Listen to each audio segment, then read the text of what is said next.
A war can be ending on paper and still be raging in the sky. On the morning of August 13, 1945, over the mountains and coastline of Korea, two formations of fighters collided as if the world hadn't changed. But it had. Hiroshima and Nagasaki had already been destroyed. The Japanese leadership was already debating surrender. Within 48 hours, the war would be over. Nobody in the cockpits knew that yet. At 11:23 a.m., First Lieutenant Oscar Perdomo threw his P-47N Thunderbolt into a hard left bank over the area near what would later become Seoul, watching 5 Japanese fighters peel away 8,000 feet below. He was 26 years old, 9 combat missions into his tour, and he still had 0 aerial victories. He'd spent weeks escorting, patrolling, flying long routes over open water, hours of engine noise and empty sky. Some pilots joked the enemy had simply run out of airplanes. That joke ended today. Radar reports had been urgent, dozens of contacts. The Japanese weren't gone. They were waiting, and now they had scrambled nearly everything they could get airborne: fighters, older aircraft, even a couple of trainers that had no business being in a fight. Perdomo and his fellow pilots were deep from base, far from help, and outnumbered. But Perdomo wasn't thinking about politics or surrender meetings or the future. He was thinking about angles, speed, and timing. Because at this altitude and these closure rates, hesitation could kill you faster than bullets. His Thunderbolt had a name painted on the nose: Lil Me's Meat Chopper. The nose art showed a cartoon baby, diapered, cigar clenched, derby hat tilted, gripping a rifle. It was a tribute to his infant son, Kenneth, waiting back home in Los Angeles. Perdomo had no way of knowing whether he'd ever see the boy again. This mission was long, 8 hours, most of it over water. One mechanical failure could turn a proud fighter into a coffin. The P-47N was built for missions like this: long range, heavy fuel, brutal durability, and frightening firepower. It carried 8.5 caliber machine guns and thousands of rounds, enough to shred anything it could catch. But firepower meant nothing if you couldn't find the enemy. For weeks, the squadron's missions had been routine: escorting, strafing, chasing shadows. Then August 13th handed them the kind of dogfight pilots expected to see in movies and feared in real life. Perdomo picked his targets the way he'd been taught: the stragglers. Hit the aircraft at the back first. The leaders wouldn't realize they were under attack until their wingmen started burning. He pushed the throttle forward and felt the Thunderbolt surge as the distance collapsed. 2,000 yards, 1,500, 1,000. At 800 yards, he centered his sight on the nearest fighter and squeezed the trigger. The sky erupted. The first burst struck where he aimed: engine, cockpit. The Japanese fighter shuddered, coughed smoke, then rolled into a dying spiral toward the countryside far below.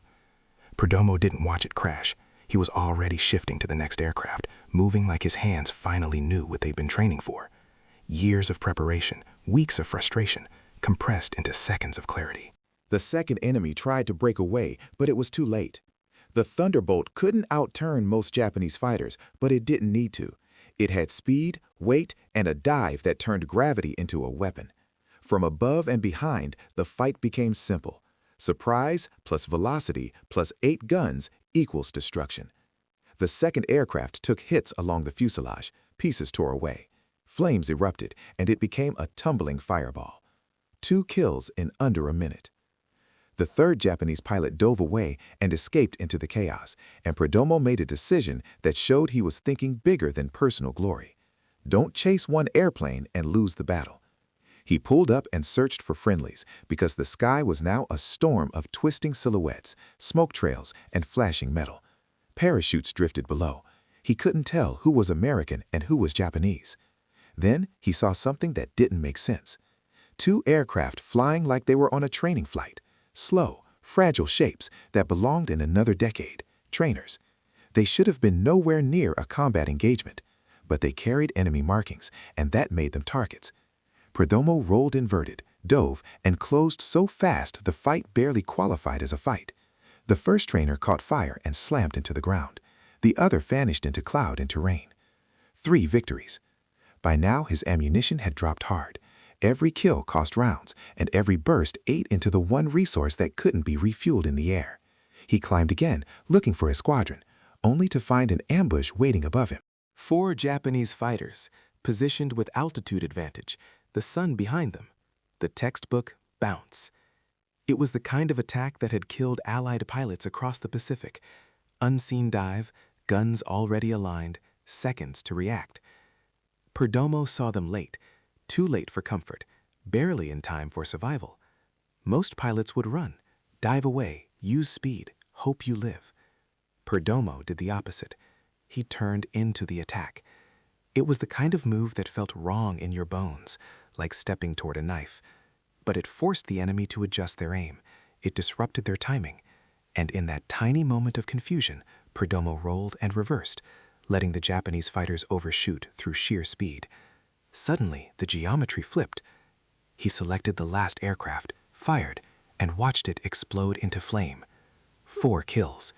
In minutes, he had become an ace, something many pilots chased for entire tours and never achieved. The remaining fighters scattered. Perdomo didn't chase. He checked his counters. The numbers were terrifying. He had seconds of firing time left. He needed to find friendlies and get home. Then he spotted 2 American Thunderbolts below, one of them being hunted. A Japanese fighter had latched onto the tail of the American and wouldn't let go. The angles were wrong for the wingman to shoot without risking his own squad mate. Perdomo dove in from above and behind, his best profile, his last chance. He fired. Hits sparkled across the Japanese fighter. Smoke poured from the engine. And then, silence. All 8 guns went dry at once. No sulfonade, no warning, just empty triggers. Now Perdomo was deep in hostile airspace, out of ammunition, with a damaged enemy aircraft turning back toward him. Any rational pilot would break away and run. Perdomo didn't run. He charged the enemy head-on. It was a bluff so aggressive it became a weapon. The Japanese pilot couldn't know the Americans' guns were empty.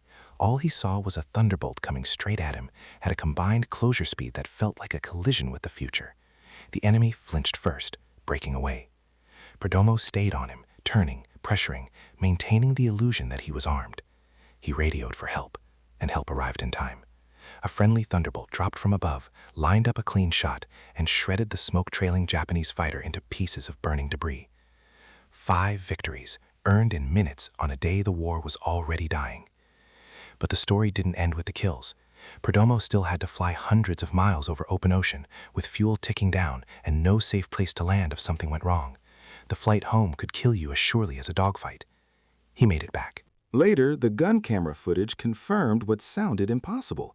Perdomo's bursts, the strikes, the fires, the spirals. The final kill was debated because another pilot delivered the finishing shots. But the credit went to Perdomo because without his attack and pursuit, that enemy would have escaped or killed an American.